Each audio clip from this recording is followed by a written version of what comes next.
Mika, les ondes vous écoutent. Vous pouvez tout lui dire. Allô? Mika, les ondes? Oui. On est à l'antenne? Est-ce que je peux vous parler? Oui. Est-ce que je peux tout vous dire? Oui. Oh, je suis malheureuse. Oui. C'est tout? L'effet que ça vous fait? Oui. C'est tout? L'effet que ça vous fait? Oui. Oh, je comprends. Oh, je me doute. Je sais bien que toutes celles qui vous appellent comme moi en pleine nuit se sentent malheureuses. J'écoute souvent votre émission tous les soirs pour dire, eh bien, je n'ai jamais entendu une femme vous appeler pour vous dire qu'elle était heureuse, qu'elle vivait en totale harmonie, en parfait équilibre entre son mari, son amant et son petit ami. Bien sûr, je plaisante. Et pourtant, je n'ai pas le cœur à plaisanter. Les hommes aussi. J'ai eu tort de dire toutes celles qui vous appellent. Je ne suis pas sexiste. Je n'ai pas peur du sexe. Mais qu'est-ce que je raconte, moi? Je veux dire que les hommes aussi vous appellent pour vous dire à quel point ils sont malheureux. Allô? Vous êtes toujours là, Mika? Mika, les ondes vous écoutent. Vous pouvez tout lui dire. Oh, c'est pas facile de tout dire, tout déballer. Bien qu'on en ait une envie insurmontable de tout dire, de s'exposer. Mais au moment M, à l'instant I, à la seconde S, on ressent une panique. Je ne dois pas être le seul dans ce cas. Ça vous fait sourire, j'imagine. Oui. Oh, merci d'être franche, directe, sans faux phare, sans baratin, sans langue de bois. C'est si rare de nos jours. Tant de gens ne cherchent à dire que ce qu'on attend d'eux. Nous vivons au temps des faux phares, des faux culs. Oui. Donc voilà, je ne sais pas par où commencer, par le début. Voilà, c'est ça, je vais commencer par le début. Mais le début de quoi? Où commence une histoire? Quand? Y a-t-il un moment précis? Le moment du début a-t-il un début? Vaste question qui débouche sur d'enivrantes spéculations philosophiques. Où commence le début du début? Où s'arrête la fin de la fin? Oh, excusez-moi, je déraille. Oui. Tout à l'heure, j'ai triché. Je n'ai pas été franche lorsque je vous ai dit que je n'avais jamais entendu une femme vous appeler pour vous dire qu'elle était heureuse entre son mari, son amant et son petit ami. C'est exact. Mais moi, j'ai failli vous appeler pour vous dire qu'il y avait au moins une de vos auditrices qui vivait en parfait équilibre, en totale harmonie entre son mari, son amant et son petit ami. Eh bien, cette femme, c'était moi. J'ai honte aujourd'hui de vous faire cet aveu, chère Mika. Je nageais en plein bonheur entre trois hommes. À l'époque, j'avais envie de crier ce bonheur sur les toits, crier ce bonheur à la face du monde. Oui, j'ai trois hommes dans ma vie. Oui, je suis heureuse. Oui, je suis épanouie. Et oui, j'ai bonne conscience. Bah quoi? Vaut mieux avoir trois hommes dans sa vie qu'un seul ou pas du tout. Toutes les femmes devraient faire comme moi. Soyez trigames, mes sœurs, vous connaîtrez la félicité. Le soir, j'avais mon mari, quasiment tous les soirs.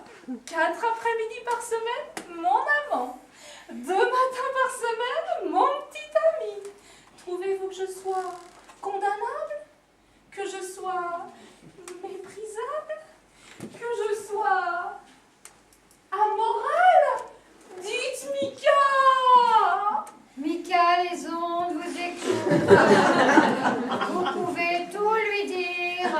Oh, merci de tout cœur. C'est merveilleux d'entendre une voix qui vous écoute. Être écouté, c'est merveilleux. Je voulais dire une oreille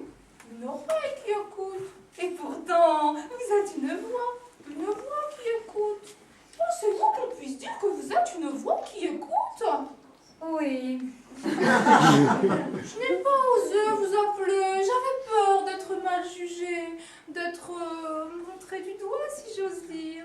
Et pourtant, je ne faisais de mal à personne. Je menais intensément une vie de divin plaisir. S'il y a un paradis là-haut, je veux croire que chaque femme a 3 hommes au service de son plaisir. Oui. Un jour, mon mari a appris que j'avais un amant. Il m'a fait une crise de jalousie, de grand style, avec cris rock et envolée lyrique. Tu as un amant! Tu as un amant! Et comme les hommes ont dans ce domaine un vocabulaire assez limité, il m'a traité de salope! Et même de super salope! Salope? Moi? Oui. J'ai eu beau lui expliquer que ça durait depuis des années, que tout le monde était heureux comme ça. Lui, moi, l'autre là. Enfin, surtout moi. Je me suis bien gardée de lui parler de la présence de mon petit ami. Son éducation petite bourgeoise ne l'aurait pas supporté. Tout à coup, il fonce, haletant, je vous jure, Mika, haletant, vers la chambre, se dirige vers la table de nuit, ouvre le deuxième tiroir, en sort le revolver qu'il avait volé à un policier un soir de beuverie et quitte l'appartement en courant. Tout à coup, il se retourne et me dit « Au fait, il habite où ton amant ?» Et moi, pauvre conne naïve, je lui réponds « Bah, à l'étage du dessous. » Bah ouais, c'est plus pratique d'avoir son amant sous la main plutôt que de courir à l'autre bout de la ville. Pas vrai? Oui. À ce moment, il dévale les escaliers 4 à 4, manque de tomber en sautant une marche. Il sonne, il ouvre, il était là. Il lui crie « Salopard !» Salope, salopard, c'est de la même famille. Tu as couché avec ma femme, alors meurs. Ah, c'était beau, comme de l'antique. Il tire, il rate, il a toujours été maladroit, le pauvre chéri. Quand il fallait qu'il plante un clou, c'était ses doigts qu'il plantait. Maintenant, on voit plein de doigts plantés partout dans nos salons. Enfin bref. Oui. À ce moment, mon amant est très soupe au lait. Il ne supporte pas qu'on lui manque, c'est le cas de le dire. Du revers de la main, il envoie le pistolet valdinguer dans l'escalier. Puis saisit mon mari à la gorge et serre jusqu'à ce que mort s'en suive. Le pauvre chéri, j'ai cru que ses yeux allaient sortir de sa tête. Oui. À ce moment, mon petit ami qui habite à l'étage du dessus, bah ouais, c'est plus pratique, arrive et voit le cadavre de mon mari à côté de son assassin. Apercevant le revolver, il s'en saisit et tue mon amant. Pauvre connard, pourquoi l'as-tu tué, lui crie-je. On était bien tous les 4. Et moi, pauvre fleur fragile, pauvre femme souffrante, je lui hurle de partir, je le traite d'assassin, je lui dis que je ne veux plus jamais le revoir. Mais pourquoi l'as-tu tué?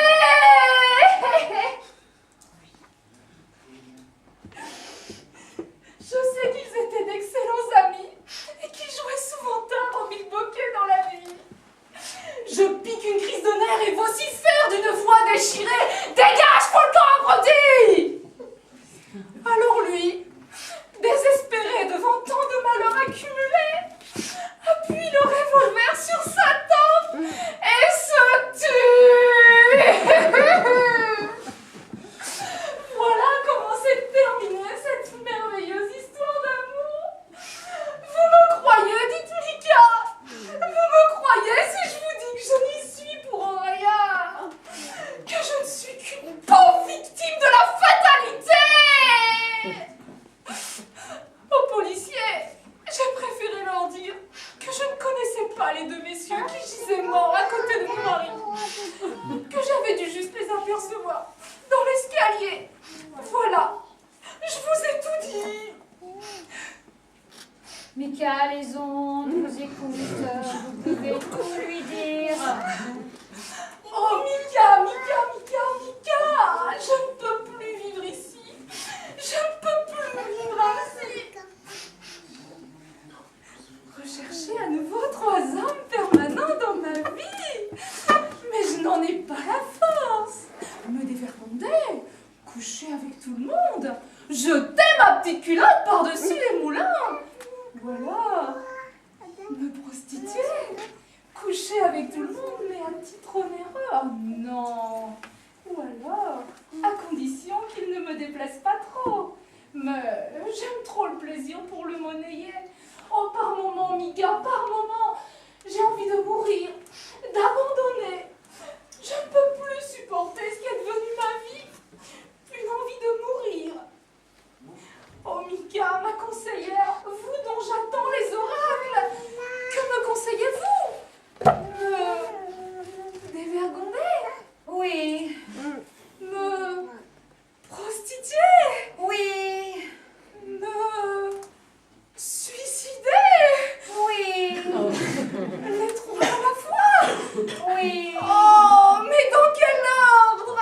oui, Oh, mais que je suis bête! Si je me suicide en premier, je ne pourrai plus rien faire après. oui. Oh, j'ai compris votre message. Il est éblouissant de clarté. Je vais me donner à ceux qui me plaisent et me vendre à ceux qui ne me plaisent pas, ou du moins à ceux qui me plaisent moins. Voilà le message que je voudrais transmettre à toutes celles qui nous écoutent. Et elles sont nombreuses. À défaut d'avoir un mari, un amant et un petit ami, donnez-vous à ceux qui vous plaisent et vendez-vous à ceux qui ne vous plaisent pas.